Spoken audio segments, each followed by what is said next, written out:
पुढच्या बातमीकडे जाऊया। राज्यातील आरसीसी मोटेगावकर क्लास स्थानिक मॅनेजमेंटकडून आता बंद करण्यात आले आहेत। नाशिकमध्ये सुद्धा गंगापूर रोडवर आलिशान असा मोठा हा क्लास होता। या ठिकाणी हा क्लास सुरू होता, मात्र सध्या नाशिकमधला क्लास देखील बंद आहे आणि क्लासला लावण्यात आलेले सर्व जाहिरातींचे फलक, इतर परिसरामध्ये असलेले होर्डिंग्स देखील काढून टाकण्यात आले आहेत। नाशिकहून मोटेगावकर क्लास या ठिकाणाहून आढावा घेतला आमचे प्रतिनिधी शुभम बोडके।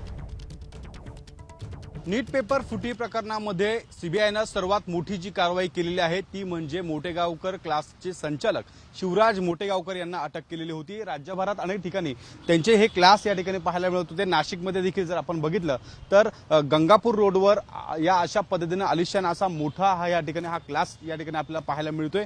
खरं तर काल मध्यरात्रीपर्यंत या ठिकाणी काही या मॅनेजमेंटच्या लोकांकडनं या ठिकाणी जे होल्डिंग लावलेले होते, मोठमोठे जाहिरातींचे फलक या ठिकाणी लावलेले होते, ते काढून टाकण्यात आलेले आहे। खरं तर या ठिकाणी देखील आता सीबीआय असेल किंवा स्थानिक पोलिसांचं गुन्हे पथक असेल यांच्या माध्यमातून चौकशी केली जाणार असल्याची माहिती मिळते। या ठिकाणी अनेकदा आपण जर बघितलं तर मोठ्या प्रमाणामध्ये विद्यार्थ्यांची वर्दळ पाहायला मिळत होती। हजारो विद्यार्थी या ठिकाणी या क्लासमध्ये येत होते आणि या आरसीसी मोटेगावकर क्लासमधून खरं तर त्यांचं वैद्यकीय शिक्षणाचा जो प्रवास होता तो सुरू होता। अनेक विद्यार्थ्यांच्या पालकांकडनं लाखो रुपये खरं तर या क्लासने या ठिकाणी उकळलेले होते आणि एकूण जर बघितलं तर या विद्यार्थ्यांचं पुढील नेमकं भविष्य काय असेल हा देखील आता खरं तर या निमित्ताने प्रश्न उपस्थित होतोय। या क्लासची देखील चौकशी ही केली जाऊ शकते। या ठिकाणी या क्लासमधून या विद्यार्थ्यांना कोणतं मार्गदर्शन खरं तर केलं जात होतं याची देखील माहिती सीबीआयच्या माध्यमातून घेतली जाणार असल्याची माहिती खरं तर या निमित्ताने आता समोर येते।